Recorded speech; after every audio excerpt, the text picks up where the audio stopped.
I want you to like imagine a really specific, almost surreal scenario for a second. Okay, I'm with you.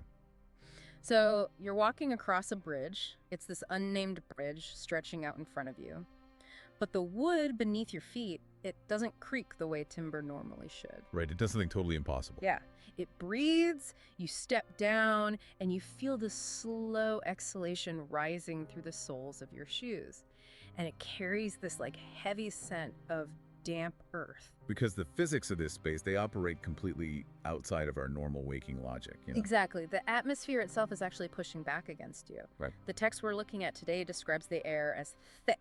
Not heavy, but viscous. Like honey. Right, like honey being poured slowly through time. Yeah. And you hear a bird call from the riverbank, but the sound actually arrives late. That detail is so eerie. It reaches your ears 3 heartbeats after the bird has already fallen silent. And then as you're walking, the planks beneath your feet begin to just quietly, gently dissolve into nothing. You are standing squarely inside a psychic threshold. I mean, it's the middle of a vanishing act. And that vanishing act is exactly why we're here today. Welcome to today's deep dive. You shared this really fascinating text with us, exploring Freudian dream interpretation. Yeah, it's such a dense, beautiful piece of writing. It really is. And diving into the material you provided, what becomes immediately clear is that this vanishing bridge, well, it isn't just some random metaphor. No, not at all. Our mission today is to really unpack this specific dream architecture. We want to understand what your unconscious mind is actually trying to show you about desire, about, the imprints of childhood and the hidden structures of the eye. Because the source material here, it completely rejects the idea that dreams are just random neurons firing. Right, like the brain just doing overnight cleaning. Exactly. It doesn't treat them like biological static. It approaches this dream as this intricate, highly purposeful design. A deliberate architecture. Yeah. The bridge represents the boundary between waking life where gravity and logic rule and this unnamed other shore. And crossing it is designed to reveal the deepest machinery of your psyche. The sensory details in your source material are really what make this so compelling to me. Like, the wood of the bridge is warm, but the text specifies it's an inner heat. As if the planks are physically storing the memory of every single footstep. Yes. And the railing to your right, it begins to soften. But it isn't rotting. If you press your fingers into it, there are no splinters. It's a gentle resistance. Right, like pressing your hand into a memory you're trying not to wake up from, and then your left foot steps down, which, by the way, the text notes is symbolically where desire lives in the body. Yeah, it's a crucial detail, yeah. And the wood just dissolves into, quote, potential. Mechanically speaking, I have to ask, why doesn't it just snap? I mean, a typical falling nightmare usually has this sudden violent drop, right? Well, a violent snap or a sudden collapse, that implies a recognizable narrative. Like a traditional storyline. Yeah, it suggests a dramatic story where you are the victim of gravity. But this slow, intimate dissolution, it serves a completely different function. Which is what? This is the exact moment the mind's internal sensor goes to sleep. Oh, the Freudian sensor. Exactly. In Freudian architecture, the sensor is basically the guard at the door. It's constantly keeping our most primal, overwhelming desires pushed down into the unconscious. So it's keeping us safe, essentially. Right. But when the wood thins out like breath on glass, the sensor is lowering its guard. The latent content of your mind is pressing upward toward consciousness. But it doesn't arrive as a clear thought, right? No, it bypasses language entirely. It arrives as pure, unadulterated sensation. Like a sudden warmth in the palm. Or the faint taste of copper in your mouth. Wow. And as the railing vanishes into that sensation, your hand is still reaching for it. You're trying to grab something that isn't there. Right. Your fingers close around absence, but they find it shaped exactly like presence. That is so wild. The unconscious strips away the actual object of desire. It doesn't really seek a specific person or a tangible outcome. It seeks the act of longing itself. It seeks the shape of seeking. Yes, exactly. Wait, the text actually uses that exact phrase, seeking the shapes of seeking, which, I mean, it sounds incredibly beautiful and poetic on the page, but mechanically, what does that actually look like in the unconscious? How does a mind search for a shape rather than a thing? Yeah, like how does that actually work? Think of it as a really sophisticated defense mechanism. If you seek a specific person or, a tangible connection, you risk that specific person rejecting you. Oh, or failing you in some way. Exactly. So the unconscious protects you. It strips away the unpredictable object of desire and leaves only the familiar sensation of reaching. So you're just left with the wanting. Right. The mind becomes really comfortable with the tension of wanting. The longing itself becomes the destination because, well, longing is safe. Because it's entirely within your control. You hit the nail on the head. So you are standing on this dissolving bridge, basically holding on to the safety of your own longing. And then the source material inevitably invites you to look down over the edge. And what do you see? Well, that's the thing. There is no river raging below. There's no empty chasm. There is only a mirror. But it doesn't reflect your face. No, it reflects what the text calls psychic sediment. Psychic sediment? Yeah. It's reflecting the residue of childhood experiences that the waking mind has long since buried way beneath the surface. You look into this silver depth beneath the bridge, and the text says you see the curve of a mother's shoulder as she turns away. Or you feel the physical weight of an adult hand that lingered just a little too long on your arm. You see the exact specific shade of blue of your childhood bedroom wall. It's not like a memory you can easily articulate in a sentence. It's an atmospheric impression. Right. But how does the mind take those fragmented impressions and weave them into the physical sensation of standing on a bridge? Well, the text uses this moment of looking into the mirror to illustrate the hidden gears of the psyche. The dream work. Exactly. The mind takes raw, overwhelming emotional material and actively disguises it so you can remain asleep. The first mechanism at play here is condensation. Okay, condensation. Right. So that sudden, inexplicable warmth you feel radiating from the wood. It isn't just the temperature of a plank. What is it then? The psyche doesn't have the capacity to process 10 years of complicated, painful longing in real time. So it compresses a decade of emotion into a single microsecond of heat on your left palm. Oh, wow. It compresses time and emotion into a physical symptom. Precisely. But why a fading bridge? I mean, if the underlying issue is the trauma of a mother turning away, why not just dream of the mother turning away? Because compressing the emotion isn't enough to keep the system stable. It's still too intense. Yeah. The direct image of the maternal figure rejecting you would shatter your sleep instantly. The conscious mind just cannot handle that direct confrontation. So the mind has to pivot. Right. The psyche shifts the threat. The sheer terror of being abandoned is transferred away from the mother and placed onto the fading wood beneath your feet. Okay, so that's displacement. Exactly. The emotion is displaced onto a much safer structural object. The bridge takes the emotional hit. And that leads directly into symbolization, right? You got it. The untouchable, forbidden things, the maternal body, the primal wound of rejection, they become this uncrossable structure. You physically cannot touch the original wound in your waking life. So your unconscious forces you to stand on a bridge you cannot cross in your sleep. The architecture of the dream perfectly mirrors the architecture of the psychological block. It's brilliant, honestly. It really is. And then the source material introduces this concept of secondary revision as the final step. Yeah, and reading through how that operates, it feels remarkably like the ego is acting as a desperate PR team. Oh, that's a great way to put it. Right, like you wake up in a cold sweat, your heart is pounding, and the ego just steps up to the podium and says, nothing to see here, folks. I just dreamt about a faulty bridge. Spin control. Exactly. It spins a chaotic, deeply emotional crisis into a clean, mundane issue of structural engineering. Because the PR team's entire job is damage control. By convincing your waking mind that the dream was just about a bridge falling apart, the ego ensures you never question the psychological space between the shores. It gives you a neat, logical narrative so you don't look any closer at what you actually desire. Right. But the text forces us to push past that PR spin. If the bridge is merely a fabrication designed to distract you, what is actually happening in the empty space between these two shores? Well, if the ego is spinning this elaborate narrative to keep us distracted, it really begs the question of what it is hiding on the other side. And what it hides is terrifying to the ego. The text reveals something completely counterintuitive about this space. The vanishing of the bridge is not an accident of the dream world. No, it's not. It's not a punishment from the universe for trying to cross. It is a ritual you are actively performing on yourself. The censor's masterpiece. Exactly. The text calls it the censor's masterpiece, this gradual, intentional softening of the path. So the traveler ultimately believes the journey was never possible to begin with.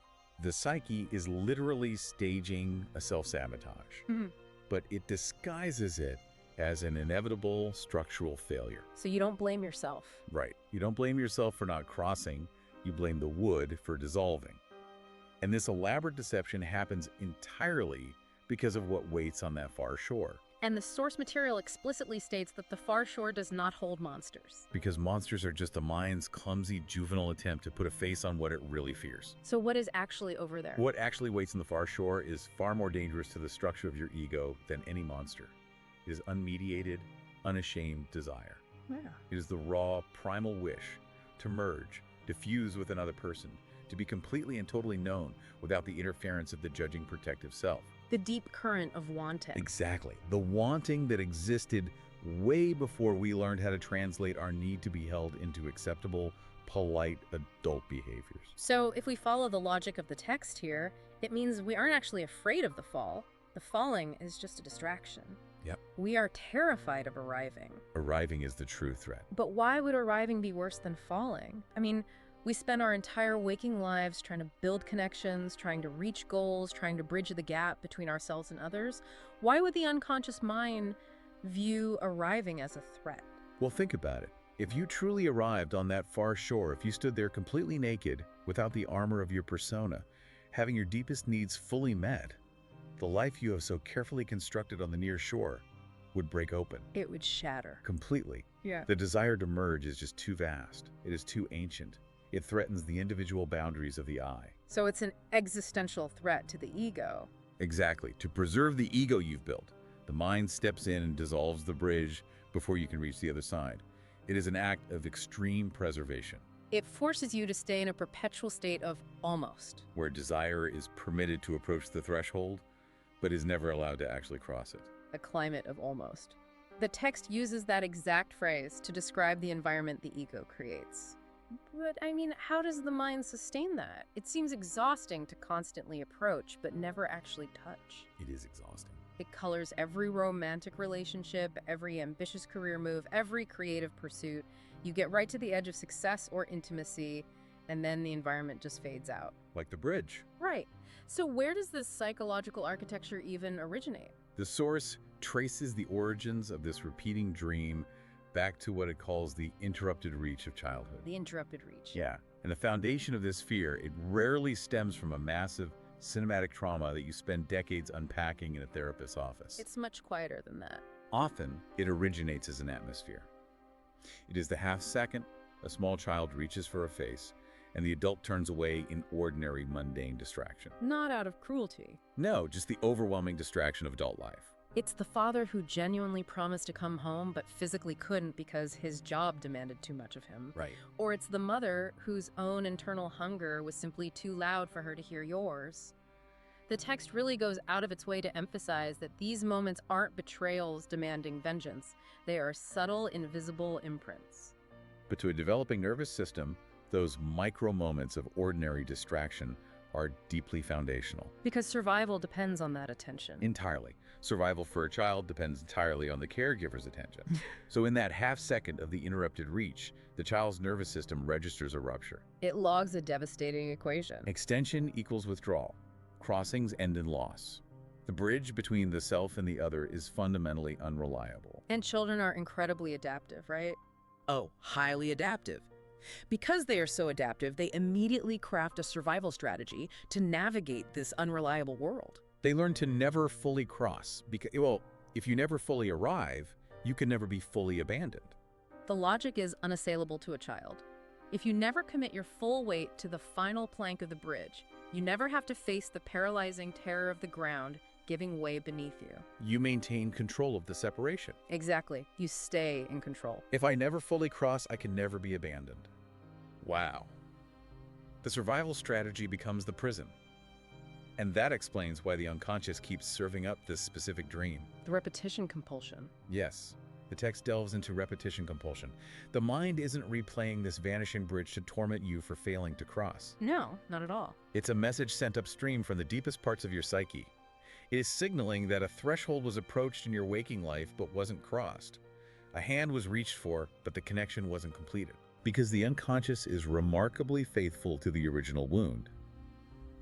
It continually stages the original scene of the interrupted reach, over and over, hoping that this time the outcome might differ. Hoping that this time you'll actually let the bridge hold your weight. Right. But the childhood habit of softening the wood is so deeply ingrained in your nervous system that the bridge vanishes every single time. It vanishes to protect you from the vulnerability of the far shore. The source material describes this repeating feeling not as a memory you consciously recall, but as weather. An atmosphere you wear like a second epidermis. Yeah. You feel the physical tension lock into your shoulders when a partner gets too emotionally close. Or you feel your breath catch when a project nears completion. Exactly. When the stakes become real, it is the physical anatomy of longing. But, I mean, if the unconscious keeps presenting this dissolving bridge to us, what is the actionable demand? What are we supposed to do about it? Right. The immediate ego-driven instinct would be to just power through. Like, demand better materials, rebuild a stronger bridge in the dream, and force your way across to the other side. Rebuilding the bridge is just another spin tactic from the ego's PR team. It's a trap. It totally is. It maintains the illusion that the problem is structural, that the distance between you and the other shore is a problem to be solved with just more effort. Just work harder. Right. Yeah. But the text clarifies that this is absolutely not the lesson of the dream. The unconscious doesn't want you to rebuild the bridge. What does it want? It is asking you to finally notice that you are the one softening the wood. The call is coming from inside the house. Exactly. It is asking you to feel the dissolution of the planks, not as a failure of the universe and not as a rejection by another person, but as a revelation of your own protective habits. So the empty space where the bridge vanished isn't a void. No, it is the exact substance from which new conscious attention is formed. The unconscious is begging you to stop waiting for solid ground to appear beneath your feet. Stop waiting for solid ground and learn to trust the suspension. To recognize that what your waking mind perceives as falling is actually just floating. What the ego interprets as loss is, in reality, a loosening of the armor. That's beautiful. The dream is trying to return you to the fundamental truth it was originally built to conceal. Which is? There is no final crossing. There is no magical far shore where all desire is permanently resolved. Just the reaching. There is only the perpetual, courageous act of reaching. And in that reaching, in the terrifying, beautiful suspension between what currently is and what might possibly be, lies the entire landscape of your true self. The lesson is learning how to dwell in the between. To become yourself the bridge that does not vanish simply because you no longer fear the dissolution. When we put all of this together, you know, the breathing wood of the bridge, the mirror reflecting the psychic sediment of our childhoods, the internal sensor protecting us from the annihilation of our own desires.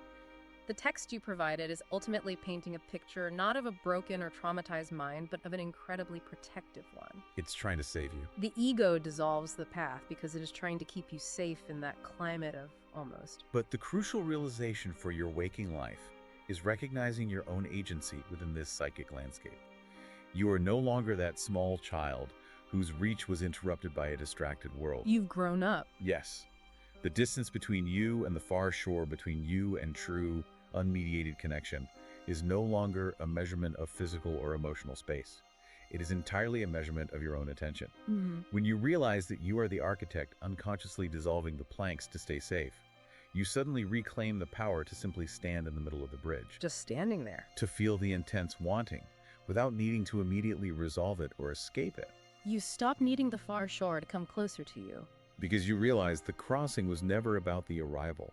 It was always about cultivating the courage to want without apology and to stand in the vulnerability of that want. I want to leave you with a final thought to mull over today, looking closely at your waking life.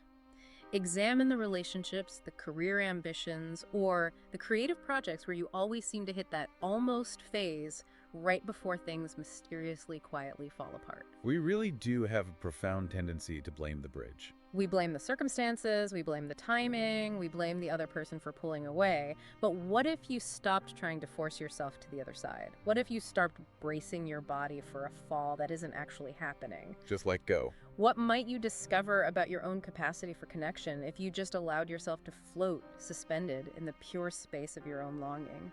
The next time you find yourself standing on that unnamed bridge and the wood beneath your feet begins to breathe, don't look for the railing. Just let the plank become light and see what happens when nothing holds you.